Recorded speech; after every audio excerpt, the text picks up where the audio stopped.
Ayan, may cravings ngayon mga ga. Gawa tayo ngayon ng custard malunggay flavor. Kaya tara na, simulan na natin. So dito sa ating pan, mag-caramelize muna tayo ng 1/2 cup ng white sugar. 4/7 yung sizes ng ating cake pan ngayon. Mahina lang yung apoy ng ating kalan ang kailangan natin dito. Tunawin lang natin yung asukal hanggang sa maging ganito yung kanyang kulay. At isit aside na natin. So dito na tayo sa ating flan mixture. Maglagay lang ako dito ng 1 tablespoon ng cornstarch, 1 cup ng condensed milk, at 1 teaspoon ng vanilla extract. At kailangan lang natin dito ng 5 piraso na egg yolk. At haluin muna natin yan ng padahan-dahan para madurog yung ating egg yolk at nang matunaw din yung ating cornstarch.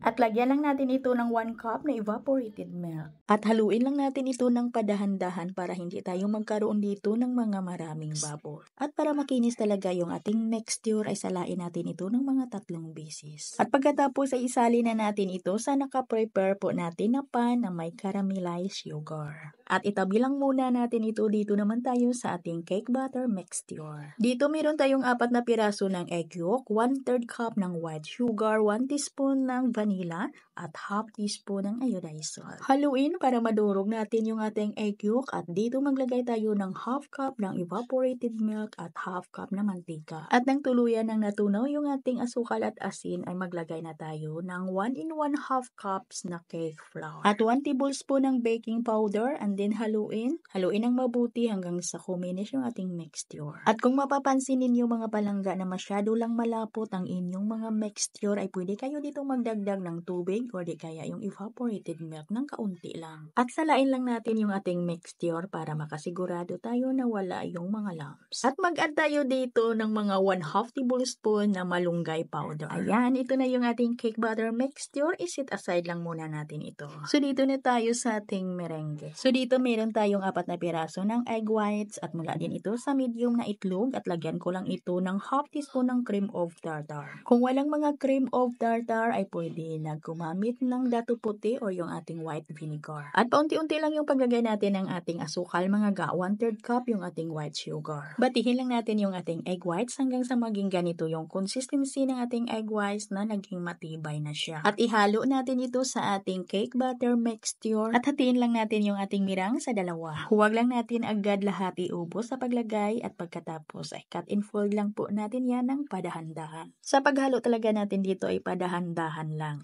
Iwasan natin na ito'y ma-overmix para maganda talaga yung alsa ng ating chiffon cake. At sa puntong ito mga palangga ay kailangan ay nakapag-preheat na po tayo ng ating oven kasi pagkatapos nito ay kailangan na isalang natin ito agad.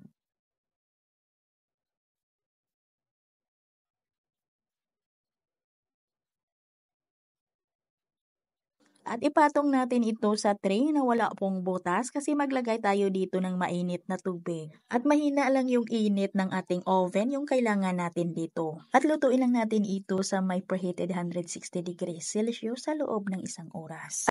At pagkalipas ng 40 minutes ay tinakpan ko lang yung ibabaw para hindi din masunog hanggang sa nag-1 oras.